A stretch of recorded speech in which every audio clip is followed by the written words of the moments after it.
কাছে আসছেন কেন? সরে যান প্লিজ, কালকে আমার বিয়ে, আপনি সম্পর্কে আমার হবু দেওর, দয়া করে আর কাছে এগোবেন না, না হলে আমি কিন্তু এবার জোরে চিৎকার দেব। নূর ক্রমশ বিছানার ওপর এপাশ ওপাশ করছে, ও যতটা পিছোচ্ছে আয়াস ততটা ওর দিকে এগোচ্ছে। কোনো উপায় না পেয়ে বিছানা থেকে নেমে যেতেই আয়াস ওর হাতটা খপ করে ধরে ওকে কোলে তুলে বিছানায় ফেলে দিয়ে হাত দুটো শক্ত করে চেপে ধরল। হলুদ উপলক্ষে পরা হাতের ফুলগুলো নষ্ট হয়ে যাচ্ছে।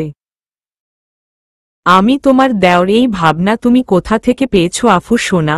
তুমি তো আমার বউ, আর আমাকে ছেড়ে আমার ভাইয়ের নামে নিজের গায়ে হলুদ ছোঁয়াচ্ছ, এটা কি করে হয় বলো? নূর কাপা গলায় বলল, আমি নূর, তাই প্লিজ ওই বিশ্রী ভঙ্গিতে নামটা উচ্চারণ করবেন না, আর ছাড়ুন আমাকে, আমার হাতে লাগছে, সরে যান।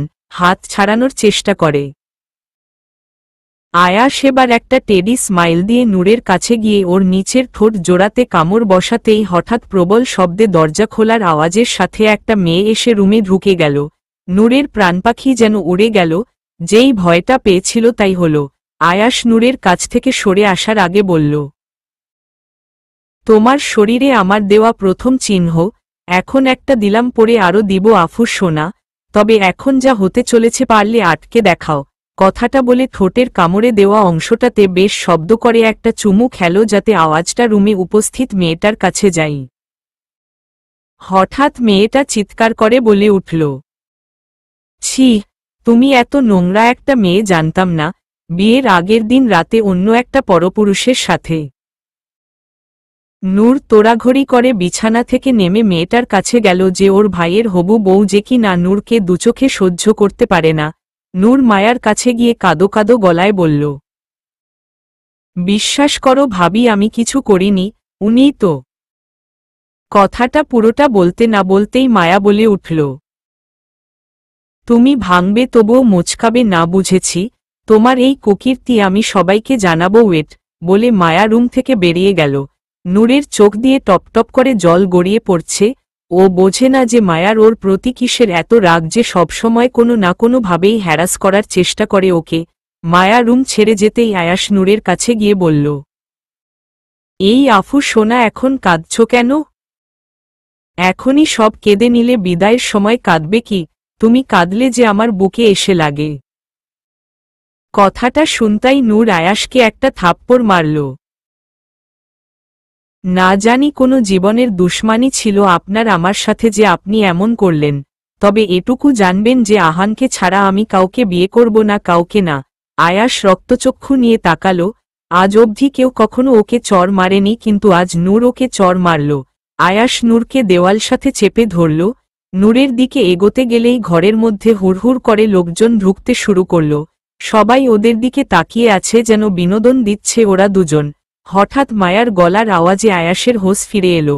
রাগে নূরের কোমরে শক্ত করে ওর নখের আঁচড় বসাতেই নূর ওর হাতটা পেটে শক্ত করে চেপে ধরল। সেখান থেকে ছিটছিট করে রক্ত বার হচ্ছে। মায়ার গলার আওয়াজ ভেসে আসলো কানে, দেখেছ নূর আর এই ছেলের মধ্যে ঠিক কোনো ধরনের সম্পর্ক? এই ছেলে তো এক্কেবারে বেহায়া, আর তার সাথে তোমাদের নূরও, না হলে হলুদের রাতে কেউ কি করে তার ঘরে কোনো পরপুরুষকে ঢুকতে দেয়? মায়ার এমন কথা শুনে আহান বলে উঠল, এগুলো কি হচ্ছে আয়াস? আর তুমিই বা কি করে পারলে নূর? তোমার প্রতি আমার বিশ্বাসটা এভাবে নষ্ট করতে পারলে?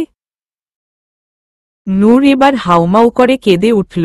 যেখানে ওর কোনো দোষ নেই সেখানে সবাই ওর দিকে আঙুল তুলছে। এখন ও কিভাবে বিশ্বাস ফেরাবে? আপনি ভুল বুঝছেন আমাকে, বিশ্বাস করুন আমি কিছু করিনি, আপনার ভাইই তো জোর করে। আহান নূরকে থামিয়ে বলল, আর কোনো কথা শুনতে চাই না, যেটুকু বলেছ এনাফ। এখানে সবাই আছেন, সবাইকে উদ্দেশ্য করে বলছি যে আমি এমন কোনো মেয়েকে বিয়ে করব না যার আমার প্রতি কোনো অনুভূতি নেই, তাই আমি নূরকে বিয়ে করতে পারব না। আর তুই আয়াস আমার ভাই হয়ে এটা ঠিক করিসনি। কথাটা বলে আহান সেখান থেকে বেরিয়ে গেল। আয়াসের কাজিনরাও শকট। হলুদ সন্ধ্যাতে এমন কিছু হবে কেউ ভাবেনি। মেয়ের এমন অপমান দেখে নূরের বাবা আরাফাত সাহেব বললেন, এই ছেলে তুমি এত নির্লজ্জ কেন? তুমি আমার মেয়ের সাথে এমন অশ্লীল আচরণ করেছ এটা জানা সত্ত্বেও যে সে তোমার ভাইয়ের হবু বউ, এখন ওকে কে বিয়ে করবে শুনি? তোমার ভাই তো বিয়ে করবে না বলে চলে গেল, আর তুমি যা লম্পট আর বেয়াদব, তোমার সাথে তো কখনোই আমি আমার মেয়ের বিয়ে দেব না। আরাফাত সাহেবের একথা শুনে মায়ার মুখে অলো ছায়া নেমে এলো। ও কোনোভাবেই চায় না যে নূর আর এক মুহূর্ত আর এই বাসায় থাকুক, তাই ও বলে উঠল, কেন হবে না? আলবাদ বিয়ে হবে। এই ছেলের জন্যই নূরের বিয়ে ভেঙেছে, এই ছেলের সাথেই নূরের বিয়ে হবে, এই ছেলের করবে ওকে বিয়ে। নূর অনবরত কান্না করেই চলেছে, ওর চোখে জল বাঁধ মানছে না। বিয়ের আসর থেকে ওর হবু বর চলে গেছে বিয়ে ভেঙে, এটা যে একটা মেয়ের জন্য কতটা অপমানের তা একটা মেয়েই বোঝে। মায়া আয়াসের দিকে তাকিয়ে বলল, আজই তোমাদের বিয়ে হবে, এক্ষুনি। কথাটা বলে পার্লারের মেয়েগুলোকে বলল নূরকে বউয়ের সাজ সাজাতে। আয়াজ একটা টেডি স্মাইল দিয়ে চলে গেল। রুম থেকে সবাই বার হতে লাগল আর নিজেরা নিজেদের মধ্যে কানাঘুষো করতে লাগল যে তাদের মধ্যে আগে থেকে কোনো সম্পর্ক ছিল কিনা। নূরকে সাজাচ্ছে আর অনবরত কেঁদেই চলেছে। পার্লারের মেয়েটা বিরক্ত হয়ে বলল, এই মেয়ে এত কাঁদছ কেন? মেকআপ নষ্ট হয়ে যাবে। তবুও কি চোখের জলের বাঁধ মানে? আজ আহান আর নূরের হলুদ সন্ধ্যা ছিল। গেটের সামনে বড় বড় করে লেখা ছিল, আফসান নূর সাফিয়া তাহান। বিয়ে বাড়ির গেটের সামনে আয়াস দাঁড়িয়ে আছে। পূর্ণিমা রাতে চাঁদের হলুদ আফা ওর সাদা মুখ জুড়ে ছেয়ে যাচ্ছে। শেভ করা চোয়ালে কালো তিলটা বড্ড মায়াবী রে তুলেছে মুখটাকে। হালকা ঢেউ খেলানো চুলটা জেল দিয়ে পরিপাটি কথা। চোখের হালকা বাদামি চোখজোড়া জলজল করছে, তা যেন এই রাতকে কিছু বলতে চাই। গায়ের লাল সাদা শেরওয়ানিটা সাদা ফুটফুটে শরীরের সাথে মিশে যাচ্ছে। আয়াস হাত দিয়ে নূরের নামটা আলতো করে স্পর্শ করল, তারপর আহানের নামটা একটানে সেখান থেকে সরিয়ে দিয়ে উন্মাদের মতো হাসল। তারপর গাঢ় কণ্ঠে বলল, তুমি যাহাতে রবে আমিও আহাতে রব। তোমার পথে থাকব ছায়ার মতো, তোমার চলার পথে হব কাটার মতো, আর আমার বাগানের রানী হবে তুমি, আর আমি ভ্রমরের মতো পিছু পিছু চলব। কথাটা বলে একটা মুচকি হাসি দিয়ে ফোনটা ধরাল। থ্যাংক ইউ ভাইয়া, আমার কথাটা রাখার জন্য। তুমি তো জানোই সব ভালোমতো। খারাপ লাগছে এটা ভেবেই যে আমার বিয়েতে তুমি থাকতে পারছো না। কিছুক্ষণ পরই বিয়ে, বাসর ঘরটা রেডি রেখো, তোমার ছোট ভাইয়ের বউ আসছে বলে কথা। কথাটা বলে হেসে উঠল। বিয়ের কাজ শেষ। সারাটা সময় নূর কেঁদেছে। বিয়েটা ও ঠিক মেনে নিতে পারেনি। ওর বাড়ির সবার ব্যবহার খুবই স্বাভাবিক, সবাই যেন মানিয়ে নিচ্ছে ব্যাপারটাতে। নূরকে গাড়িতে তুলে দিয়ে মায়া যেন একটা স্বস্তির নিঃশ্বাস নিল। গাড়ি চালাচ্ছে আয়াস আর নূর ক্রমাগত কাঁদছে, সেদিকে ওর কোনো ভাবনা নেই। গাড়িটা মাঝ রাস্তায় এসে থামিয়ে দিয়ে একটা সিগারেট ধরিয়ে তার ধোঁয়া ছাড়তেই গাড়ির মধ্যে ধোঁয়া ছেয়ে গেল। নূর কাশতে কাশতে গাড়ি থেকে বেরিয়ে এলো। সিগারেটের ধোঁয়া ও কখনো সহ্য করতে পারে না। আয়াস গাড়ি থেকে নেমে হাত থেকে সিগারেটটা ফেলে দিল। হঠাৎ একটা শুনশান রাস্তার মাঝে ওদের গাড়িটা দাঁড়িয়ে আছে। পূর্ণিমার চাঁদের আলোতে আয়াসের মায়াবী মুখটা যে নূরের সহ্য হচ্ছে না। আয়াস ওর দিকে এগোতেই ও গাড়ির সাথে ধাক্কা লেগে গাড়ির সাথে হেলান দিয়ে দাঁড়িয়ে রইল। আয়াস ওর মুখের মধ্যে থাকা অবশিষ্টাংশ ধোয়া নূরের মুখের ওপর ছড়িয়ে দিল। আয়াস ওর হাত দিয়ে নূরের ঠোঁটে স্লাইড করতে করতে বলল, তুমি কি জানো আফু সোনা যে আমি তোমাকে কেন বিয়ে করেছি? নূর ভয় ভয় মাথা নাড়াল, যার অর্থ ও জানে না। আয়াস মুচকি হেসে বলল, কারণ তুমিই আমার প্রিয় নেশা, যে নেশা কখনো যাবে না। কখনো পালানোর চেষ্টা করো না, আমি ঠিক ধরে ফেলব। আয়াসের এমন নেশাভরা কণ্ঠস্বর শুনে নূর কেঁপে উঠল। নূর কিছু বলছে না, কি বলবেই বা, সব কত তাড়াতাড়ি অদ্ভুতভাবে হয়ে গেল। আয়াসকে মানতে পারছে না, খানিকটা রেগেই বলল, উদ্দেশ্য কি? আপনকর্ফ কি জন্য এমনটা করলেন? তিনি তো আপনার বড় ভাই। আর তাছাড়া আমি আপনার কিসের এমন নেশা যে আপনি সেই নেশাতে আকস্ট হতে সেই নেশাকেই ভেঙে চুরমার করে দিলেন? আয়াস নূরের হাতের তালুতে একটা চুপু দিয়ে বলল, আমিই তোমার জীবনের একমাত্র ভিলেন যে তোমাকে কষ্ট দেবে, আবার তার থেকেও বেশি পরিমাণ ভালোবাসা ফিরিয়ে দেব। শুধু তোমাকে সেগুলো কষ্ট করে সহ্য করে যেতে হবে, বুঝলে আফু সোনা? নূর আয়াসের চোখের দিকে তাকালো। মানুষটা এমন অদ্ভুত কেন? অদ্ভুত তার চাহনি, অদ্ভুত তার কথা, অদ্ভুত এক ব্যক্তিত্বের অধিকারী। ও কি করে মানিয়ে নেবে? আয়াস গাড়ি স্টার্ট দিল। নূরের বুকের মধ্যে ধুকপুকানিটা ধীরে ধীরে কমছে।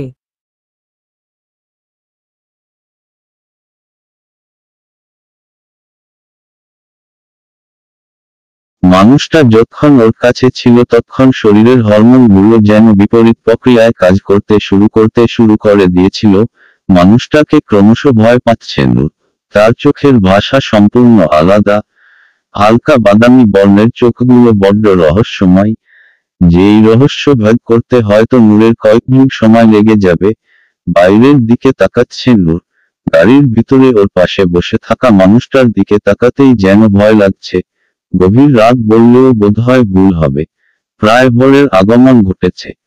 গ্রামের পরিবেশে ভোর হলেই কত সুন্দরভাবে মোরগগুলো তাদের বেশ কণ্ঠস্বর দিয়ে সবাইকে জাগিয়ে তোলে, কিন্তু শহরে তেমনটা হওয়ার সুযোগ নেই। পূর্ণিমার রাতটা কেটে গেছে।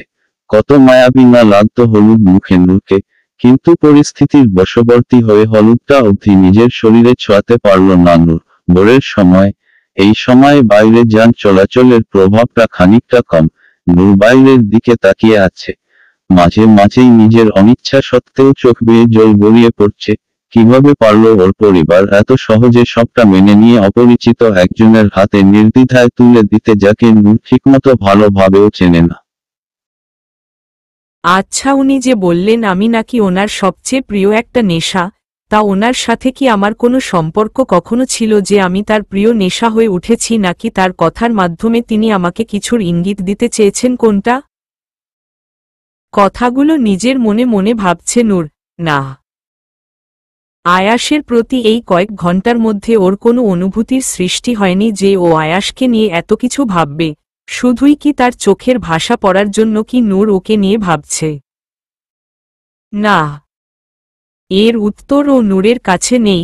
নিজেকে ক্রমশ পাগল পাগল মনে হচ্ছে।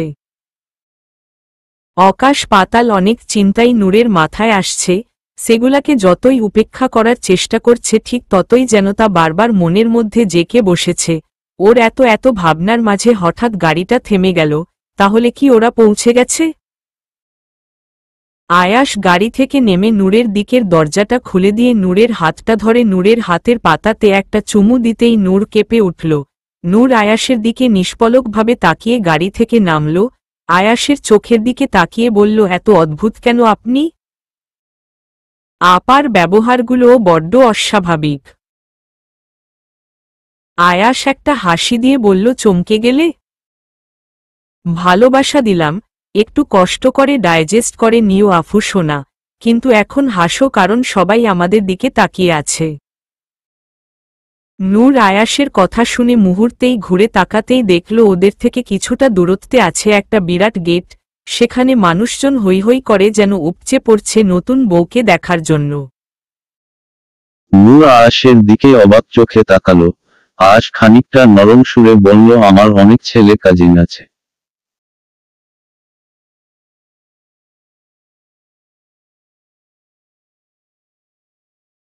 ওদের সাথে বেশি কথা বলবি না, বুঝলে আফু সোনা?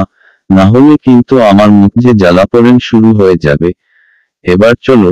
কথাটা বলে আয়াস নূরের হাত ধরে গেটের কাছে নিয়ে গেল। নূর চুপিসারে চোখটা উঁচু করে সবাইকে দেখার চেষ্টা করল। সবাই কতটা স্বাভাবিক ব্যবহার করছে, কত সুন্দর করে হাসছে, কথা বলছে, নূরের রূপের তারিফ করছে। তাদের চেহারার ভাব ভঙ্গি দেখলে মনেই হবে না যে বড় বদল হয়েছে। যে গেট দিয়ে আহান আর নূরের ঢোকার কথা ছিল, সেই গেট দিয়ে আয়াস আর নূর প্রবেশ করেছে। একটা মধ্যে বয়সী মহিলা নূরকে বরণ করলেন। আয়াস ওনাকে সালাম করে বললেন, আফু সোনা, এটা আমার খালাম্মি, ওনাকে সালাম করো। নূর হাসি মুখে ওনাকে সালাম দিতেই উনি নূরের কপালে চুমু দিয়ে বললেন, আমার আপুর অনেক ইচ্ছা ছিল তাদের ছেলেদের বিয়ে খুব ধুমধাম করে দেবে, বৌমাদের বরণ করবে। আজও যদি বেঁচে থাকতে তাহলে কতটা না খুশি হতো, কিন্তু সে তো পুরো কথাটুকু বলতে যাবে তার আগেই আয়াস বলে উঠল, এহেম এহেম, এই যে খালাম্মি, আমি আমার বউকে নিয়ে কি এখানেই দাঁড়িয়ে থাকবো? আমাদের কি ঢুকতে দিবা না বলে প্ল্যান করেছো? উনি আয়াসের কথায় যেন নিজেকে থামিয়ে নিলেন, তারপর বললেন, আমার একমাত্র বৌমা, ওকে কেন আমি আটকে রাখব নাকি? তাড়াতাড়ি ভিতরে এসো। নূর পা বাড়াতে গেলেই আয়াস ওর হাত ধরে নিল। নূর অবাক চোখে তাকিয়ে আছে, মনুষ্টার ওকে এভাবে আটকালো যে। সবাইকে অবাক করে দিয়ে আয়াস নূরকে কোলে তুলে নিল। চারিপাশ থেকে আয়াসের কাজিনরা সিটি বাজাচ্ছে, কেউ কেউ আয়াসকে উৎসাহ দিতে অনেক কথায় বলছে। হঠাৎ এমন কিছু হওয়াতে নূর অনেক অবাক হল, সাথে লজ্জাও পাচ্ছে। সবার আগে নূর আর আয়াস যাচ্ছে, ওদের পিছন পিছন সবাই। আয়াস নূরকে ফিসফিস করে বলল, আফু সোনা, আমি কিন্তু অনেক রোমান্টিক হু, তুমি তো জানোই। কথাটা বলে নূরের দিকে চোখ মারল। আয়াসের বলা যেকোনো কথা নূরের মাঝে ভয় ধরানোর জন্য যথেষ্ট। আয়াস নূরকে নিয়ে গিয়ে সোফাতে বসালো। নূর মাথা নিচু করে আছে, কাউকে চেনে না, ওর সাথেও কেউ আসেনি যে ওকে সাহস যোগাবে। আয়াস নূরের পাশে বসল। সবাই এদিক ওদিক থেকে ছবি তুলছে। আয়াস নূরের হাতটা ধরে নিজের হাতের মুঠোর মধ্যে নিল। আমার থেকে কখনো পালানোর চেষ্টা করবে না আফু সোনা, ওকে? আমি কিন্তু তোমার সাথেই থাকব, তোমার ছায়ার মতো। কথাটা বলে সবার দিকে মনোযোগ দিল। নূর আয়াসের দিকে তাকিয়ে আছে অপলক ভাবে। তখন আয়াসের একটা কাজিন সেই মুহূর্তের একটা ছবি তুলে বলল, মামা, সেই ভালোবাসা। আয়াস হেসে ফেলল। নূর আয়াসের হাসির দিকে তাকিয়ে আছে। নূর চলে যেতেই মায়া যেন অদ্ভুত এক শান্তি অনুভব করল। আর কিছু দিন পরেই ওর আর রেদোয়ানের বিয়ে। রেদোয়ান হল নূরের একমাত্র ভাই। পরিবার বলতে নূরের আছে কেবল ওর ভাইয়া আর ওর বাবা।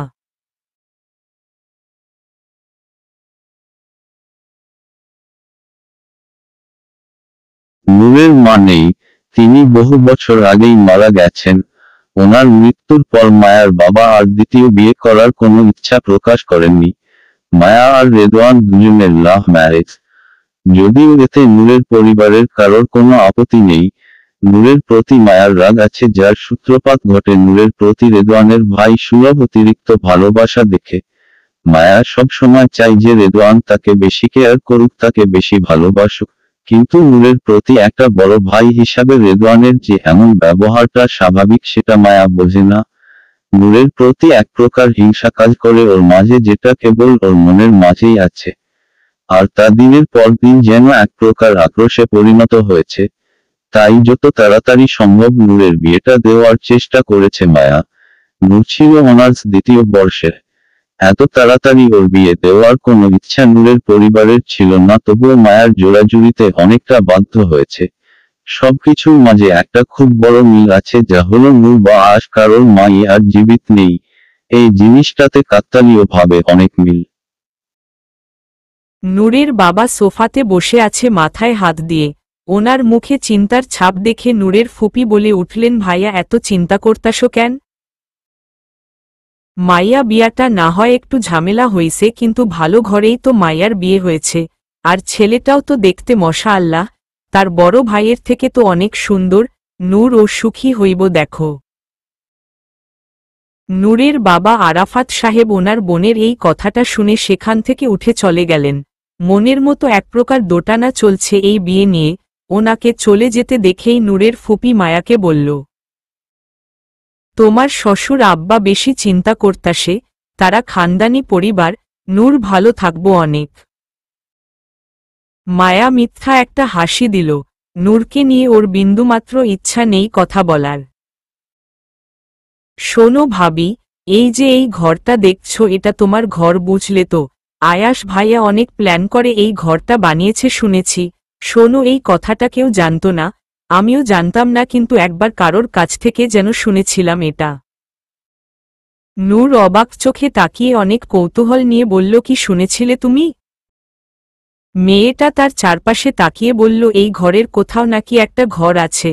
নূর না বোঝার ভান করে বলল, ঘরের মাঝেও ঘর কিভাবে থাকবে? মেয়েটা নিজের মাথায় একটা বাড়ি মেরে বলল, ধুর, আমিও না কোনো কথা বুঝিয়ে বলতে পারি না। ঘরের ভিতর ঘর আছে মানে ভাইয়ার নাকি কোনো একটা গোপন ঘর আছে যার কথা কেউ জানে না। নূর যেন কেঁপে উঠল কথাটা শুনে।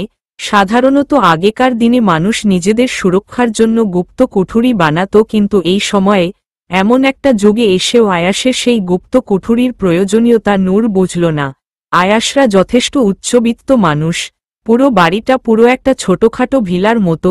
বাড়ির চারিপাশে সিসিটিভি, সিকিউরিটি গার্ডও আছেন 3 জন। তারপর ও আয়াসের এমন কার্যকলাপ শুনে নূর চমকে উঠল। মনের মাঝে কৌতূহল আর চেপে রাখতে না পেরে বলল, তুমি কি জানো সেই ঘরটা কোথায়? নূরের এমন কথা শুনে মেয়েটা হো হো করে হেসে উঠল। নূর তার হাসি অনুসরণ করে বলল, তুমি হাসছ যে? মেয়েটা হাসি থামিয়ে বলল, আয়াস ভাইয়ার এই গোপন রুমের কথাটা যে আমি জেনেছি যে সেটাই অনেক, আর বেশি কিছু জানার ইচ্ছা নেই বাবা। তবে আর যাই বলো ভাইয়া কিন্তু অনেক ভালো মনের মানুষ, তোমাকে অনেক ভালোবাসবে দেখো। নূর কথাটা শুনে মাথা নামিয়ে নিল। আয়াসের এই অদ্ভুত ভাবনা ওর মাথায় চিন্তা হিসাবে ঢুকে গেছে।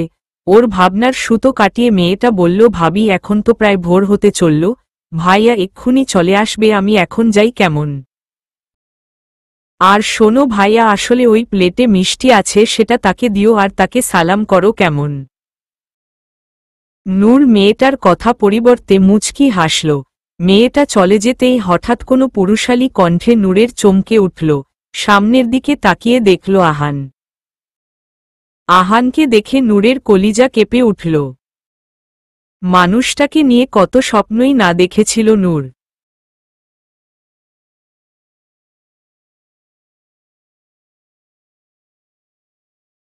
নিমেষেই মানুষটা তাকে ফিরিয়ে দিল অন্য কারোর কাছে। নূরের চোখের কোণে জল। আহান নূরকে বলে উঠল, মানছি তোমার সাথে যা হয়েছে ঠিক হয়নি। আর আমি বা আজ কেউই এমনটা চাইনি। আজ তোমাকে ভালোবাসে। তোমার আমার বিয়ে ঠিক হওয়ার আগে তোমার অজান্তে আজ তোমার বাবাকে তোমাকে বিয়ের জন্য প্রস্তাব নিয়ে গিয়েছিল, কিন্তু উনি মুরব্বী মানুষ, কোনো কারণবশত আজকে উনি ফিরিয়ে দিয়েছিলেন। তারপর আমি বিয়ের প্রস্তাব দিতেই কাকতালীয়ভাবে তোমার বাবা আমাকে মেনে নিলেন, যেখানে আমার থেকে আমার ভাই অনেক বেশি গুণের অধিকারী। ভালোবাসার মানুষকে হারানোর যন্ত্রণাটা অনেক, তাই আজ তোমাকে হারাতে চাইনি। পরিকল্পনা মাফিক তোমাদের বিয়েটা হয়। আজ হয়তো তুমি ওকে মানতে পারছো না, কিন্তু একদিন না একদিন তুমি ঠিক ওকে ভালোবাসতে বাধ্য হবে। আয়েশের ধারণা সে হলো তোমার জীবনের একজন ভিলেন, কিন্তু আমি তা বিশ্বাস করি না। কারণ যে ভালোবাসতে জানে, যে কখনো নেগেটিভিটি নিয়ে ঘুরতে পারে না। শুধু এটুকুই বলবো, যাই হোক মানিয়ে নিও। আর ওর ভালোবাসার প্রকাশটা পাথরের বুকে ফুলের মতো বিরল, তাই তোমাকেই তার ভালোবাসা খুঁজে নিতে হবে। আহান কিছুক্ষণ নূরের উত্তরের অপেক্ষা করল, কিন্তু নূর এতটাই হতবাক যে কি বলবে ওর মাথায় আসছে না। তাই সেই নীরবতা লক্ষ্য করে আহান বলল, পারলে আমাকে ক্ষমা করো। নূরের চোখ দিয়ে জল পড়ছে। অদ্ভুত ও জীবনের নিয়মকানুন। চোখের জলটা বাঁধ মানছে না। নূর আয়াসের রুমের দক্ষিণ দিকে থাকা ব্যালকনিটায় গিয়ে দাঁড়াল। আজ কেমন এক অনুভূতি কাজ করছে যা নূরের জীবনের প্রতি তীব্র বিতৃষ্ণাকে প্রকাশ করছে। ভোরের দক্ষিণা বাতাস বইছে বাইরে। নূর ভাবল সেখান থেকে ব্যালকনি ও ঝাঁপ দেবে। রেলিং ধরে দাঁড়াতেই এর সমগ্র পিঠ জুড়ে গরম বাতাস বয়ে গেল, আর নেশালো কণ্ঠে কেউ বলে উঠল, আফু সোনা। ক্রশম আয়াসের গরম নিঃশ্বাসগুলো নূরের পিঠের ওপর এসে পড়ছে। ভোরের ঠান্ডা হাওয়াতে আয়াসের নিঃশ্বাসের গরম হাওয়া নূরের সমগ্র শরীরে শিহরণ বইয়ে দিচ্ছে। আয়াস নেশাধরা কণ্ঠে বলল, মরতে চাইছিলে আফু সোনা? নূর কিন্তু করে বলল, কই না তো, আমি তো এমনি এলাম। আয়াস হঠাৎই অদ্ভুতভাবে বাতাসে ঘ্রাণ নিয়ে বলল, আফু সোনা, তুমি বড্ড নার্ভাস ফিল করছো এখন, বড্ড ঘামছে তোমার শরীর, তবে এত ভয় পাচ্ছ কেন? আমি কি কোনো ভ্যাম্পায়ার যে এক্ষুনি তোমাকে মেরে ফেলব? নূরের কপাল বেয়ে ঘাম গড়িয়ে পড়ছে। হঠাৎ আয়াসের এমন অদ্ভুত কথা শুনে ওর হৃদস্পন্দন বাড়ছে, শরীর দরদর করে ঘামছে। গলা শুকিয়ে আসছে, যে কোনো সময় জ্ঞান হারানোর উপক্রম। আয়াস নেশালো চাহনিতে নূরের দিকে তাকিয়ে বলল, ভয় পেও না, আমি কোনো রাক্ষস না, আর না আমি কোনো ভ্যাম্পায়ার যে তোমাকে শেষ করে দেব। I am the devil, only devil. কথাটা বলে নূরের গলায় আলতো করে কামড়ে দিতেই নূর দূরে সরে গেল। নূর পিছনে সরে গিয়ে কাঁপা কাঁপা গলায় বলল, কারণে অকারণে এভাবে ব্যথা দেন কেন? আর আপনি সত্যিই একটা ডেভিল, যার মনে কোনো অনুভূতি নেই, শুধু সবকিছুকে জোর করে পেতে চান, আর সবার থেকে ব্যতিক্রমী একটা ব্যক্তিত্ব। আপনি এমন কেন? কাঁপা কাঁপা গলায় কোনরূপ সংকোচ ছাড়াই নূর কথাগুলো আয়াসকে বলে ফেলল। মনের মধ্যে ভয়লাগা অনুভূতিটা প্রখর, তবুও ওর মনের মাঝে গেঁথে থাকা প্রশ্নের উত্তরগুলোও জানার প্রয়োজন। মানুষটাকে মেনে না নিতে পারলেও একছাদে থাকার জন্য মনের ভয়টাকে কাটানো ভীষণরকমভাবে দরকার। আয়াস হেসে বলল, তোমার আর আমার বাকি জীবনের চলার মধ্যে একটা নির্দিষ্ট শব্দ আছে, কি জানতে চাও? নূর ভয়ার্ত দৃষ্টিতে তাকিয়ে বলল, কি? আয়াস আচমকাই নূরকে কোলে নিয়ে বলল, জীবনে যে জিনিসটা অতি সহজে হাসিল করা যায়, সেই জিনিস পেয়ে মজা নেয়, এমন অনেক কিছুই করতে হবে যাতে জীবনটা একটা গোলক ধাঁধায় পরিণত হয়, বুঝলে আফু সোনা? নূর আয়াসের শেরওয়ানির কলারটা চেপে ধরে বলল, এত রহস্যময় কেন বানাচ্ছেন আমার জীবনটাকে? আমাকে ভালো থাকতে দিন প্লিজ। আয়াস নূরকে কোলে নিয়ে বিছানায় নিয়ে গিয়ে বসিয়ে একটা ধাক্কা মেরে বিছানায় ফেলে দিয়ে নূরকে দুই হাতের মাঝে আবদ্ধ করে নিয়ে বলল, যতদিন না আমি ভালো থাকতে শিখব ততদিন তোমাকেও ভালো থাকতে দেব না আমি। নূর আর কিছু বলার সাহস পেল না, চুপটি করে রইল। আয়াস নূরের দিকে খানিকটা অদ্ভুত দৃষ্টিতে তাকিয়ে নূরের কপালে একটা ভালোবাসার পরশ এঁকে বলল, নেশা, তুমিই আমার নেশা।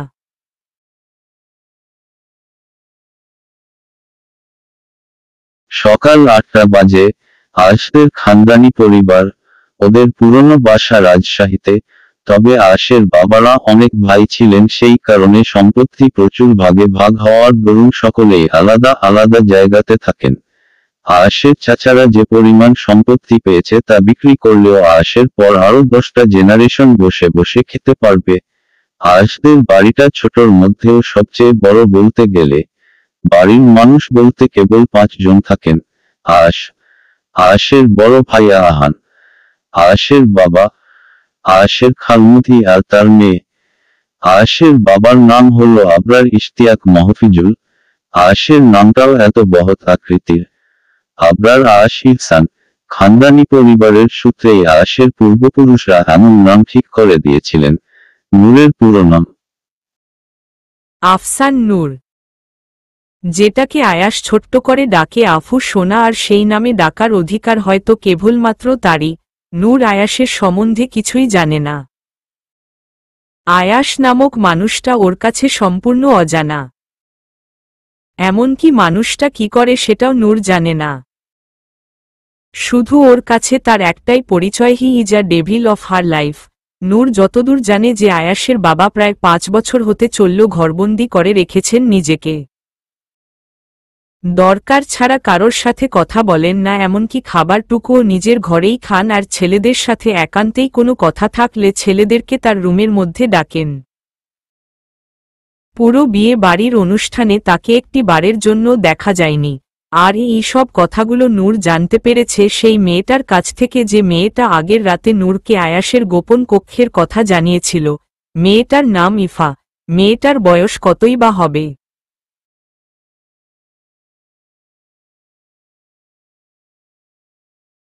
খুব জোর 17 কিংবা 18। নূরের থেকে খানিকটা ছোট, তাই হয়তো নূরকে নির্দ্বিধায় সবটা বলতে পেরেছে। ইফার থেকেই সকাল সকাল এত সব কথা জানল। ইফা মেয়েটার সম্পর্কে আয়েশের খালাতো বোন হয়। ইফা আর ওর মা আয়েশের মায়ের মৃত্যুর আগে থেকেই এই বাড়িতে আছেন। ইফা এই বাড়ির মেয়ের মতোই থাকে, আর পুরো সংসার ইফার মা অর্থাৎ আয়েশের খালাম্মু নিজের হাতে সামলান। ইফার থেকে নূর এটাও জানল যে আয়েশের মায়ের মৃত্যুটা একটু অস্বাভাবিক, তা যেন একটু ঘোলাটে অতীত। যদিও তা নিয়ে এ বাড়িতে আর কোনো কথা ওঠে না। এমনকি আয়েশ বা আহান কেউ এ বিষয়ে কোনো কথা বলে না। সকালে ইফা প্লেট ভরে খাবার এনে নূরকে দিয়েছিল। সেটা দুজন খেতে খেতে গল্প করছিল। তখন কথার ছলে নূর এত কিছু জেনেছে। তবে আয়াস সম্বন্ধে জানতে গিয়ে নূর সবচেয়ে বেশি অবাক হলো যখন ও জানতে চাইল আয়াস কি করে। তখন ইফা মুখের মধ্যে লুচিটা পুরে মুখ নাড়তে নাড়তে অত্যন্ত সাবলীল ভাবেই বলল, কি আর করবে, কিছুই করে না। নূর অবাক হলো, অবাক হয়ে জিজ্ঞেস করল কিছু কে না মানে? ভবঘুরে? ইফা মুখের লুচিটা শেষ করে বলল, আরে ভাবি ভাইয়াদের খানদানি পরিবার, প্রচুর সম্পত্তির মালিক, তাই ওদের আর কি চাই। ইফার এমন অবুঝের মতো যুক্তিহীন কথা নূরের মোটেই ভালো লাগল না। প্রতিটা মানুষের জীবনে একটা নির্দিষ্ট এইম বা গোল তো থাকেই, আর সেখানে আয়াস সে সম্পর্কে উদাসীন। সে কিছুই করে না দেখে নূর কথাটা শুনে বিরক্তবোধ করল খুব। এটা শোনার পর আয়াসের ব্যাপারে ওর বাকি কথা জানার ইচ্ছাটাই মাটি হয়ে গেল। ওদের খাওয়া প্রায় শেষ। ইফা খাবারের ট্রেটা নিয়ে রুমের বাইরের দিকে যেতে যেতে বলল, ভাবি তোমাদের আর কোনো অনুষ্ঠান হবে না বিয়ের?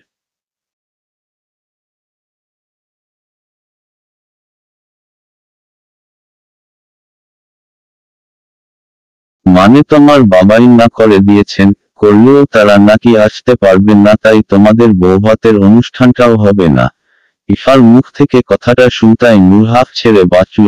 সত্যিই তো, বিয়ে মানে আলাদা রকমের একটা দুশ্চিন্তা। চারিদিকে মানুষজন গিজগিজ করে, হই হুল্লোড়, আওয়াজ, চেঁচামেচি, গান, লাইট আর ক্যামেরার অসহ্যকর আলো। সবকিছুতে প্রত্যেক নববধূর মুখে এক বিরক্তি ফুটে ওঠে। কিন্তু নূর সেই সব বিরক্তি থেকে আপাতত মুক্ত। দিন যত বাড়বে আত্মীয় স্বজন তত কতমে, আর ততই নূরের মনের ভারটা কমবে। নূরের মা মারা যাওয়ার পর থেকেই নূর একা একা থাকে। ওর মা মারা গেছেন তাও 4.5 বছর হতে চলল। এই কয়েক বছরে ও ওর পাশে কাউকে পায়নি যে ওর মনের কথাটা বলবে বা ওকে সাহস যোগাবে। সমবয়সীদের মধ্যে একজন ছিল মায়া, যে কিনা নূরকে দুচোখে সহ্য করতে পারে না। যার কারণ নূর জানে না, তবুও মাঝে মাঝে মায়াকে জিজ্ঞাসা করছে ইচ্ছে করে কারণটা। কিন্তু কখনো সাহস করে না, কারণ মানুষের কাজের থেকেও মানুষ কথার মাধ্যমে আঘাত বেশি করে, আর সেই আঘাত সহ্য করা কখনো কখনো খুব কঠিন হয়ে পড়ে। তাই নূর কখনো জানতে চায়নি যদি মায়া ওর কথার মাধ্যমে ওকে আঘাত করে। কথাগুলো ভাবতে ভাবতে নূর পুরো ঘরটা একবার তাকিয়ে দেখল। ঘরটা একদমই স্বাভাবিক, দেখে কেউ বলবে না এখানে কোনো গোপন কক্ষ আছে। মাঝে মাঝে তো নূর ভাবছে যে ইফা মেয়েটা হয়তো ভুল বলেছে, কিন্তু আয়াসের ব্যক্তিত্বটা যেমন রহস্যময়, তেমন এরকম ঘরের মধ্যে একটা গোপন কক্ষ কেন, 5টা গোপন কক্ষ থাকাও অসম্ভব কিছু না। রকিং চেয়ারে বসে দুলছে নূরের বাবা আরাফাত সাহেব, কপালে চিন্তার ভাঁজ। সামনে টেবিলে রাখা আদা দিয়ে বানানো রং চাতে চুমুক দিয়ে পুনরায় দুলতে লাগলেন। নূরের ভাই রেদোয়ান খানিকটা গম্ভীর সুরে বললেন, তোমার সাথে আমি কিন্তু একমত হতে পারছি না বাবা। তুমি ওদেরকে বৌভাতের অনুষ্ঠান করতে মানা করে ঠিক করনি। ওরা না হয় আমাদের এখানে এসেছে, আমাদেরকে চেনে জানে, কিন্তু আমরা কি ওদের ঠিক করে চিনি বলো? আহান বিয়ের প্রস্তাব নিয়ে এলো আর তুমিও এক কথাতে রাজি হয়ে গেলে। একবার ও জানতেও চাইলে না যে ওরা কেমন, কি ওদের বংশ পরিচয়, ওদের ব্যবহার কেমন? আরাফাত সাহেব কপালের ভাঁজগুলোকে আরো কুঞ্চিত করে বললেন, খানদানি পরিবার, আর সেই পরিবারের বড় ছেলে আহান, এর থেকে আর বেশি কিছু শোনার প্রয়োজন? আমি বারবার না করেছিলাম ওর ছোট ভাই আয়াসের সাথে বিয়ে না দিতে, কিন্তু তোরা আমার কথা কেউ শুনিসনি। তখনই মায়া এসে সোফাতে রেদোয়ানের পাশে বসে বলল, বাবা আপনি কি আমাদেরকে বিশ্বাস করেন না বলুন তো? আমরা কি নূরের ক্ষতি চাইব কখনো? এই আপনার ধারণা? উনি চুপ করে রইলেন। মায়া ওনাদের পরিবারের হবু বউ, তাই সে দোষ করলেও আপাতত মুখ বুজে মেনে নিতে হবে এমন নীতিই মেনে চলেন আরাফাত সাহেব, তাই চুপ করে রইলেন। ওনার এই নীরবতার সুযোগ নিয়ে মায়া বলল, চিন্তা করবেন না, নূর ভালো থাকবে। আর নূরের বিয়েটা তো হলো, এবার আমাদের বিয়েটা। কথাটা বলতে না বলতেই রেদোয়ান মায়াকে থামিয়ে দিয়ে বলল, আহহ মায়া, তুমি একটু থামবে? আমাকে বলতে দাও। বাবা তুমি ভুল করেছ, এটা কিন্তু মানতেই হবে, আমাদেরও তো ওদেরকে জানার প্রয়োজন। আরাফাত সাহেব এবার রেগে গেলেন, গিয়ে বললেন, তুই কথাগুলো আমাকে এমনভাবে শোনাচ্ছিস যেন তারা আমার পূর্ব পরিচিত, গভীর সম্পর্ক ছিল আমার তাদের সাথে, আমি যেন তাদের ব্যাপারে সব জানি তাই আমার জানার কোনো প্রয়োজন নেই। এমন নয়, তুইও যেখানে আমিও সেখানে, তাই আমার ভুল ধরতে আসিস না। আমার যা ঠিক মনে হয়েছে আমি করেছি। ওনার উচ্চস্বরের কথাগুলো রেদওয়ানের সহ্য হল না, সে রাগ করে সেখান থেকে উঠে চলে গেল। শাওয়ার নিয়ে বেরিয়ে এলো নূর। আয়নার সামনে দাঁড়াতেই চোখ গেল আয়াসের দিকে। তাকে আয়নাতে দেখা যাচ্ছে স্পষ্টভাবে। নূর আয়াসের থেকে দ্রুত চোখ নামিয়ে নিয়ে নিজের কাজে মনোযোগ দেওয়ার চেষ্টা করলেও আবার মনোযোগে ব্যাঘাত ঘটল। আয়াস ওর দিকে তাকিয়ে মুচকি হাসছে। নূরের অস্বস্তির সাথে চঞ্চলতার মাত্রাও বেড়ে গেল। না চাইতেও ওর করা ঠিকঠাক কাজগুলো উল্টোপাল্টা হয়ে যাচ্ছে। আয়াস এতক্ষণ দেওয়ালের সাথে হেলান দিয়ে নূরের দিকে তাকিয়েছিল অপলক। নূরের এমন চঞ্চলতা দেখে আয়াস ধীর পায়ে এগিয়ে এসে নূরের পিছনে এসে দাঁড়াল। আয়াস নূরের থেকে অনেকটাই লম্বা। নূর আয়াসের কাঁধের নিচ বরাবর। আয়াস নূরের কাঁধ থেকে ভিজে চুলগুলো সরিয়ে সেখানে ওর ঠোঁট ছোঁয়াতেই নূর কেঁপে উঠল। আয়াসের কাছ থেকে পালাতে গেলেই আয়াস ওর দুহাত দিয়ে নূরকে বন্দি করে নিল। আয়াসের গরম নিঃশ্বাস নূরের মুখে ছড়িয়ে যাচ্ছে। আয়াস নূরের হাত ধরে ওর কাছে নিয়ে এসে ওর শরীরের সাথে মিশিয়ে নিল। ওদের মাঝের দূরত্বটা নেই বললেই চলে। হঠাৎ একটা বিদঘুটে ঘ্রাণ পেয়ে নূর আয়াসের বাঁধন ছাড়িয়ে দূরে সরে এলো। সরে এসে নাক মুখ কুঁচকে বলল, উহুম্মম, ফরমালিন। আপনার শরীর থেকে ফরমালিনের ঘ্রাণ আসছে, প্লিজ সরে যান, এই গন্ধ আমার সহ্য হয় না। আয়াস ওর মাথার কোকড়ানো চুলগুলোকে আলতো করে স্পর্শ করে বলল, আগে যদি জানতাম যে ফরমালিন তোমার এত অপছন্দের তাহলে আগে একটা ফরমালিন দিয়ে পারফিউম বানিয়ে ফেলতাম, কারণ তাতে তুমি বিরক্ত হতে, তুমি অস্বস্তি ফিল করতে আর আমার ডেভিলনেসটা তোমার চোখে পড়ত। কথাটা বলে নূরের দিকে চোখ টিপ মেরে আয়াস ওয়াশরুমে ঢুকে গেল। নূরের মুখ থেকে একটাই শব্দ বেরিয়ে এলো, অদ্ভুত। শাওয়ার নিয়ে বেরিয়ে আসলো আয়াস। নূর বিছানার ওপর বসে আছে। নতুন বউ তাই কেউ কখনো ওকে কোনো কাজও করতে বলবে না, তাই ঘরবন্দি হয়ে থাকাটাই স্বাভাবিক। আয়াস বেরিয়ে আসতেই নূর এটা লম্বা শ্বাস নিল। ফরমালিনের গন্ধটা আর পাওয়া যাচ্ছে কি তাই বোঝার চেষ্টা করছে। না, আর গন্ধটা নাকে আসছে না। তখন গন্ধটা এত তীব্রভাবে ওর নাকে এসে পৌঁছাছিল যে ও সহ্য করতে পারছিল না। আর কিছুক্ষণ আয়াসের শরীরের সাথে লেপ্টে থাকলে হয়তো ও ওখানেই জ্ঞান হারাত। আয়াস বেরিয়ে এসে আয়নার সামনে দাঁড়ালো, তারপর ড্রয়ার থেকে একটা লেন্স বার করে নিয়ে চোখে পড়তে শুরু করল। নূর যেন অবাক হয়ে সেদিকেই তাকিয়ে রল। এমনিতেই আয়াসের হালকা বাদামি রঙের চোখ, তার ওপর লেন্স পরার প্রয়োজনীয়তা নূর বুঝতে পারল না। বিছানা থেকে ধরফরিয়ে নেমে আয়াসের থেকে খানিকটা দূরত্ব বজায় রেখে বলল, এটা কি? আপনি লেন্স পরেন? আয়াস লেন্সটা আরেক চোখে পড়ে নিয়ে নূরের দিকে তাকালো। আয়াসের চোখটা আগের তুলনায় অন্যরকম লাগছে, আগের থেকেও একটু বেশিই বাদামি আর আকর্ষণীয়। আয়াস নূরের দিকে প্রশ্ন ছুড়ে বলল, লেন্স বোঝো না? ফরমালিনের গন্ধ সহ্য হয় না? কি কি সহ্য করতে পারো তুমি বলবে? লাভ টর্চার? কথাটা বলতেই আয়াস ক্রমশ নূরের দিকে কয়েক পা এগিয়ে যেতে লাগল। নূর ও ভয়ে পিছাতে লাগল এবং একটা সময় নূরের দেওয়ালের সাথে পিঠ ঠেকে গেল। আয়াস নূরের থেকে খানিকটা দূরত্ব রেখেই দাঁড়িয়েছে। কি হলো বলো? লাভ টর্চার ভালো লাগে? আমি তো এখনো কিছুই শুরু করলাম না, আর এখনই এত ভয় আফুসো না। নূর আমতা আমতা করে বলল, সামান্য লেন্স পরেন কেন সেই প্রশ্নটা রেছিলাম, আর আপনি তা থেকে অন্য কথায় কেন চলে আসলেন? আয়াস হেসে বলল, তোমাকে দেখলেই না বড্ড ভালোবাসতে ইচ্ছে করে, মনে হয় যে তোমাকে যদি একদম গিলে খেয়ে ফেলতে পারতাম তাহলে হয়তো আমার শান্তি হতো। নূর কাঁপা কাঁপা গলায় বলল, আপনি কি ভ্যাম্পায়ার নাকি যে সবসময় এমন অদ্ভুত অদ্ভুত কথা বলেন? আমার তো এখন সন্দেহ জাগে যে আপনি আদেও মানুষ কিনা। আয়াস উচ্চস্বরে হেসে বলল, কোনো ভ্যাম্পায়ার না, তবে আমি হলাম মানুষরূপী ডেভিল, বুঝলে আফু সোনা? কথাটা বলে নূরের কানে আলতো করে কামড়ে সেখানে ওর দাঁতের দাগ বসিয়ে দিল। নূর আহহ শব্দ করে আয়াসকে ধাক্কা মেরে আয়নার দিকে ছুটে যেতে নিলেই আয়াস নূরের হাত ধরে ফেলল আর বলল, এরকম চিহ্ন আরও অনেক পাবে, বলেছিলাম না তোমার শরীরে চিহ্নতে ভরে যাবে, মেক ইট কাউন্ট।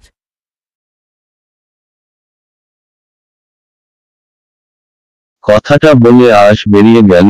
নূর এখনো কানে হাত দিয়ে দাঁড়িয়ে রয়েছে। কালকে আয়াস কোমরে আঁচড় দিয়েছিল, সেটা নূরের মনেই নেই। রাত্রে যখন জ্বালা করছিল সেই কাটা জায়গাটা তখন ও গুরুত্ব দেয়নি, তাই হঠাৎ আঁচড়টার কথা মনে পড়তেই আয়নার সামনে গিয়ে দাঁড়ালো।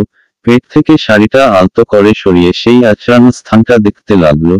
4 আঙ্গুল আঁচড় পড়েছে সেখানে, যা এখন বাদামি বর্ণ ধারণ করেছে, আর আঁচড়ের আশেপাশের জায়গাগুলো হালকা লাল আভা নিয়েছে। নূর মন খারাপ করে শাড়িটা দিয়ে কোমরটা ঢেকে নিয়ে কানের দিকে তাকালো। কানে দাঁতের দাগ পড়েছে, তা দেখে নূর দীর্ঘ নিঃশ্বাস নিল। বিছানায় বসে খানিকক্ষণ চোখ বন্ধ করে সবকিছু ভাবার চেষ্টা করল। আয়াসকে নিয়ে ইতিমধ্যে ওর মাথায় অনেক প্রশ্ন গেঁথে গেছে, যা নূর প্রথম থেকে ভাবছে। প্রথমত, আয়াসের জোর করে বিয়ে করার প্রয়োজনীয়তা কেন হল? দ্বিতীয়ত, আয়াস কি ওকে আদতেও ভালোবাসে নাকি তার কোনো স্বার্থে এমন করছে? তৃতীয়, উনি এমন অদ্ভুত কেন? চোখে লেন্স লাগান কেন? উনি কি সবসময়ই এমন লেন্স পরে থাকেন?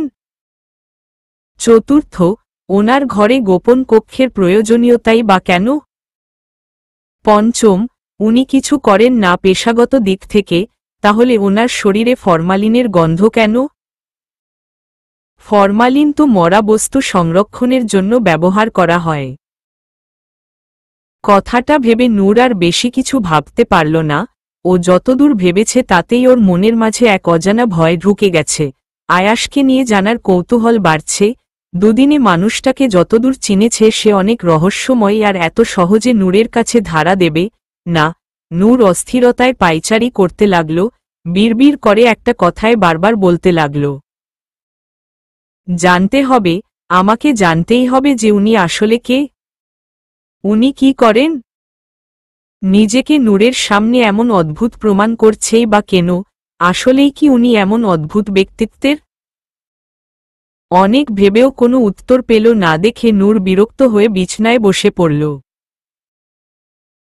মাথায় হাত দিয়ে বসে আছে নূর। হঠাৎ কিছু একটা এসে ওর গায়ে পড়তেই ও চমকে গেল। পাশ ফিরে তাকিয়ে দেখল একটা কাগজের বানানো ছোট প্লেন। নূর সেটা হাতে নিয়ে উল্টে পাল্টে দেখতেই চোখ পড়ল, যেটাতে কোনো ছবি খুব স্পষ্টভাবে প্রিন্ট করা আছে, যা কাগজটা সম্পূর্ণ ভাঁজ না খুললে বোঝা সম্ভব না। নূর দ্রুত কাগজটা খুলতেই দেখল দুটো চোখের ছবি রয়েছে, একটা ঘন বাদামি আর এটা হালকা বাদামি।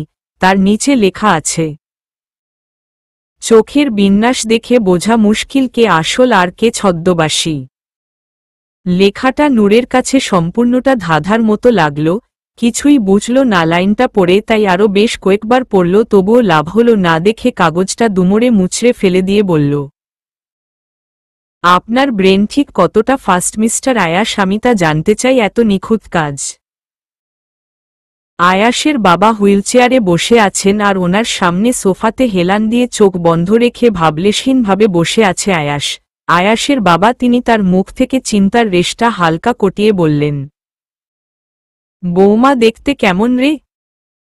তোর খালাম্নি বললেন যে বৌমা নাকি মাশা আল্লাহ। আয়াস চোখ বন্ধ রেখেই বলল, একটা মানুষের যেমন দেখতে হয় তেমনি, ধরতে গেলে মানুষই। উনা আয়াসের এমন উদাসীন কথা বার্তা শুনে বললেন, এসব কি কথা আয়াস? সে তোমার বউ, তোমার বাকিটা জীবন চলার সঙ্গী, নাকি শুধুমাত্র তুমি পুরনো কথা রাখতেই তাকে বিয়ে করেছ? তোমার তার প্রতি কোনো অনুভূতি নেই কোনটা? খানিকটা রুক্ষ কণ্ঠে বললেন কথাগুলো। আয়াস এবার ওনার দিকে তাকিয়ে বলল, লেন্স পরলে আমাকে একটু অদ্ভুত দেখায়, তাই না? উনি পুনরায় বিরক্তিমাখা ভঙ্গিতে বললেন, আমি তোমাকে কিছু জিজ্ঞাসা করেছি আয়াস। আয়াস এবার ওর জায়গা ছেড়ে উঠে জানালার পর্দাটা সরিয়ে বলল, কতদিন আর এভাবে নিজেকে আড়াল করে রাখবে? আয়াসের বাবা রুগ্ন কণ্ঠে জবাব দিলেন, তুমি তো জানোই সব, তাহলে আবার জিজ্ঞাসা করছো কেন? যেদিন সে ফিরবে সেদিন। আয়াস ও একটা মুচকি হেসে টেবিলের ওপর থাকা বইটা হাতড়াতে হাতড়াতে বলল, আমারও সেম, তুমি খুব ভালো করেই জানো যে আমি কি চাই, তাই যেদিন আমিও সুখের আলো দেখব সেদিন সেও আমার সাথে সুখের আলো দেখবে, তবে তাকে কষ্ট দিতে আমার বেশ ভালো লাগে, আমার নিজের যেন অদ্ভুত এক পৌশাচিক আনন্দ লাগে। সবাইকে তোমার এই জীবনের জটিল ঘটনা চক্রের সাথে জড়িও না আয়াস। সে একটা মেয়ে, তার ও মন বলে একটা জিনিস আছে, বারবার কষ্ট পেতে পেতে মানুষ কঠিন হয়ে যায়। আজ তোমার মাকে আমি এমন কষ্ট দিলে তুমি সহ্য করতে পারতে? মুহূর্তেই আয়াস ভয়ঙ্কর কণ্ঠে বলল। কিন্তু সে নেই তো। আয়াসের চোখের কোণে জল জমে আসছে ধীরে ধীরে। উনি মাথাটা নিচু করে নিলেন, আর নরম কণ্ঠে বললেন, মেয়েরা হয় ফুলের মতো, তাদেরকে কষ্ট দিতে নেই, এই কথাটা মাথায় রেখো। তখনই আয়াস একটা মুচকি হেসে বলল, H2+O=H2O হাউ ইজি। যদি সব রহস্য যদি জলের মতো সহজ হতো তাহলে একটা সমীকরণ প্রতিষ্ঠা করতে কোনো অনুঘটকের প্রয়োজন হতো না। কথাটা বলে আয়াস বেরিয়ে এলো। ব্যাগে এত জামাকাপড় নিলে যে? সারা জীবন থাকার জন্য যাচ্ছ নাকি আফু সোনা? খানিকটা রসিকতা করে বলল আয়াস। নূর আয়াসের কথাটা শুনেও কানে নিল না। ও যদি এখন বেফাস করে কোনো কথা বলে ফেলে আর তাতে যদি আয়াস রেগে গিয়ে যেতে না করে দেয় তাহলে ওর আনন্দটাই মাটি হয়ে যাবে, তাই কষ্ট করে কথাগুলো হজম করে নিল নূর। আয়াস সোফা থেকে উঠে বিছানার ওপর থেকে নূরের ট্রলিটা মেঝেতে ফেলে দিয়ে নূরের কোমরটা জড়িয়ে ধরে ওর কাছে আনল। আচমকায় এমন হওয়াতে নূর চমকে গেল। আয়াসের শরীরের সাথে মিশে আছে নূর।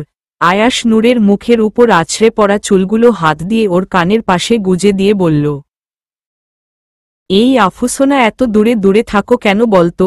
কাছে আসতে ইচ্ছা করে না বুঝি? নূরকে নিজের হাতের বাঁধনের মাঝে আবদ্ধ করে অদ্ভুত এক দৃষ্টি নিয়ে তাকাল। নূর ওর দুহাত দিয়ে আয়াসের থেকে মুক্তি পাওয়ার চেষ্টা করতেই হঠাৎ আয়াস রেগে গিয়ে নূরের গলায় একটা কামড় বসাতেই নূর ফুঁপিয়ে কেঁদে উঠল।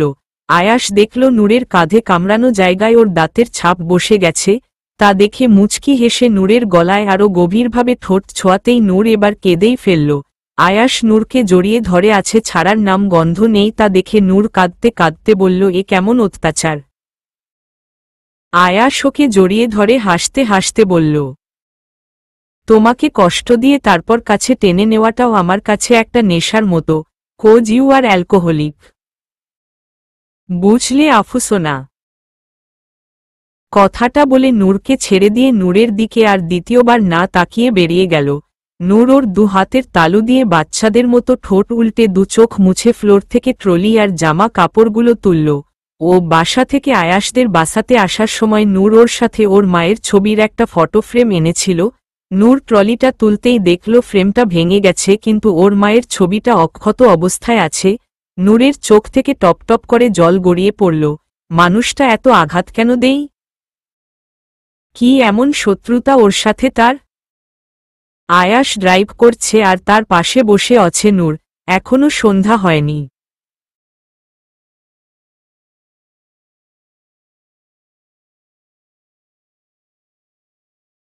সবে মাত্র সূর্যের রক্তিম আভা দেখা দিতে শুরু করেছে।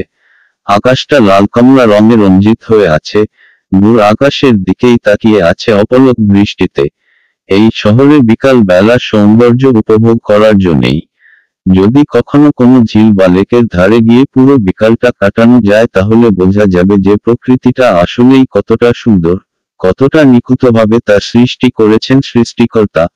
মাঝে মাঝে রক্তিম আলোর ছটায় ঢাকা আকাশে পাখিদের উড়ে যাওয়ার ঘটনা বিরল, তবুও মাঝে মাঝে দেখা যায় তারা হয়তো তাদের গন্তব্যে ফেরার সুদীর্ঘ পথটা প্রয়াসী পরিবর্তন করে। তাদেরও ঘুরতে ইচ্ছা হয় এই শহর দিয়ে, উঠে যেতে ইচ্ছা করে এই শহরের বুকে। নূর বরাবরই খুব প্রকৃতি প্রেমী। আগে সুযোগ পেলেই ওর ভাইয়ার ক্যামেরাটা নিয়ে ছাদে গিয়ে কত ছবি তুলে তা ক্যামেরাবন্দি করত, কিন্তু এখন সেই সুযোগ আর নেই। সময় বদলায়, বদলায় মানুষজন, বদলায় তাদের অঙ্গভঙ্গি, বদলায় তাদের স্বভাব। বাইরের দিকে বেশ মনোযোগ সহকারে তাকিয়েছিল নূর। হঠাৎই আয়াসের বিষাদময় কণ্ঠস্বর শুনে আয়াসের দিকে তাকাতে বাধ্য হলো। সামনের দিকে তাকিয়ে আছে আয়াস আর বলছে, এই সেই রাস্তা আফু সোনা। আয়াসের এমন আধা খাপচা কথা শুনে নূর বিরক্ত হল। পুনরায় নিজের কাজে মনোযোগ দিতে গেলেই আবার আয়াস বলে উঠল, যেখানে সবাই হুট করে গুম হয়ে যায়। আয়াসের কথার শেষের অংশটুকু শুনে নূরের বুকের ভিতর ধক করে উঠল। না চাইতেও অবাক হয়ে আয়াসের দিকে তাকাতেই আয়াসের চোখের দিকে গভীরভাবে নজর দিল ও চোখ দুটি লেন্সবিহীন অপরূপ সুন্দর। আগে কখনো নূর কোনো পুরুষের চোখের মায় পড়েনি। আয়াসের চোখের মায় পড়েছে সে। একবার তাকালে তাকিয়েই থাকতে ইচ্ছা হয়। আসলে চোখ দুটো অনেক রহস্যের অধিকারী, তাই হয়তো বড্ড সেই রহস্যগুলোকে সমাধান করতে ইচ্ছা হয়। আয়াস নূরকে অবাক করে বলল, তোমাকে একদিন আমিও গুম করে দেব, কি বলো? নূর শুকনো ঢোক গিলে বলল, আপনি গাড়ি থামান, আমি নামব, প্লিজ গাড়ি থামান। আয়াস উদ্ভট এক হাসি দিয়ে বলল, এত ভয় পেলে চলে আফু সোনা? এত ভয় পেলে তো মজা নেই। নূর মিনতির সুরে বলল, আপনি গাড়ি থামান প্লিজ, আমি নামব। আপনি কোনো মানুষ নন। আপনি ভ্যাম্পায়ার অথবা মনুষ্যরূপী ডেভিল। আপনি কখনোই কারোর ভালো করতে পারেন না। আপনি অদ্ভুত একজন। আয়াস হুট করে গাড়ি থামিয়ে দিয়ে বলল, যাও, ইউ ক্যান লিভ নাও। নূর গাড়ির দরজা খুলতে গিয়েও পারল না, সেটা লক করা বাইরে থেকে। নূর ভয়ার্ত চোখে আয়াসের দিকে তাকালো, ভয় ও ঘেমে নিয়ে একাকার। আয়াস নূরের দিকে তাকিয়ে থেকে বলল, তুমি পালাতে চাইছ? Now I will kill you. বলে হাতের দিকে থাকা ছুরিটা নূরের দিকে ছুড়ে দিতেই নূর চেঁচিয়ে উঠল। বিছানা থেকে ধরফরিয়ে নেমে এলো নূর। আয়াস ওর পাশেই ঘুমাচ্ছে। আয়াসকে দেখে ওর শরীরটা থরথর করে কাঁপছে। ঘুমন্ত মুখে মানুষটাকে কতটা নিষ্পাপ লাগছে, কিন্তু ওর স্বপ্নে মানুষটা কত ভয়ঙ্কর, কি সাংঘাতিক, কত সহজেই ওকে মারতে চাইছিল। নূর মাটিতে হাঁটু ভাঁজ করে বসে আছে আর ফুপিয়ে উঠছে বারবার। সারা শরীর ঘেমে নিয়ে একাকার। লুকিয়ে লুকিয়ে চোখ পিটপিট করে মাঝে মাঝে আয়াসের দিকে তাকাচ্ছে। হঠাৎ আয়াস ঘুমের ঘোরে ওর পাশের জায়গাটা খানিকক্ষণ হাতড়ে দেখল। ও হয়তো নূরকেই খুঁজছে। হঠাৎ নূরের জায়গাটা শূন্য অনুভব হতেই আয়াস চমকে উঠল, বিছানায় ধরফরিয়ে উঠে বসল আর চিৎকার করে বলল, আফু সোনা। নূর আয়াসের কণ্ঠস্বর শুনে চমকে উঠল। মানুষটা ঘরের অন্ধকারে ওকে এখনো খুঁজে পায়নি, তবুও ঘরের মধ্যে জ্বলতে থাকা মরিচ বাতির আলোতে নূর তাকে স্পষ্ট দেখতে পাচ্ছে। তার চোখে কোনো কিছু মূল্যবান জিনিস হারিয়ে যাওয়ার বেদনা। তার চোখ জোড়া ছলছল করছে। এর থেকে আর বেশি কিছু দেখতে পারল না নূর। তার আগেই ঘরের আলো জ্বলে উঠল। হঠাৎ একসাথে অনেক আলো চোখে পড়ায় নূর চোখ বন্ধ করে নিল। আয়াস এসে নূরের পাশে হাঁটু গেড়ে নূরের কাঁধে কাঁপা কাঁপা হাত রেখে বলল, এই আফু সোনা, তুমি এখানে কি করছো? আমি না তোমাকে খুঁজছি, কি করছো তুমি এখানে? নূর ধীরে ধীরে চোখ তুলে আয়াসের দিকে তাকালো। মুখের ওপর আছড়ে পড়া চুলগুলো ঘামে ওর মুখের সাথে লেপটে গেছে। আয়াসের দিকে তাকালো নূর। এখন আয়াসের চোখগুলো অতি স্বাভাবিক। আয়াস এবার নূরের দুগালে হাত রেখে হঠাৎই নূরকে আঁকড়ে ধরে বলল, এই আফু সোনা, আমি ডেভিল বলে তুমি আমার থেকে পালাতে চাও বলো? এমন করো কেন? তুমি কি জানো না, তুমি আমার জীবন থেকে হারিয়ে গেলে আমি আমার বাকিটা জীবন বাঁচার মনোবল হারিয়ে ফেলব।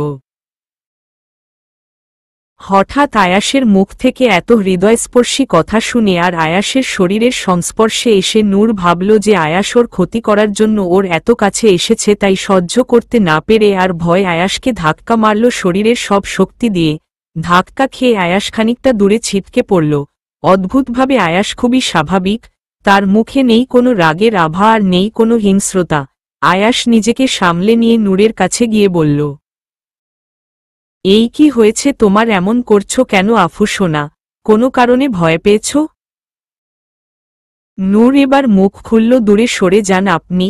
আপনি কখনোই আমার ভালো চান না। আমাকে আপনি মারতে চান। আপনি মানুষ নন, আপনি অন্য কিছু। আপনি মানুষরূপী ডেভিল। আর একটু হলেই তো আমাকে। কথাটা বলতে যাবে তার আগেই আয়াস নূরের ঠোঁট দুটো আঙুল দিয়ে চেপে ধরল।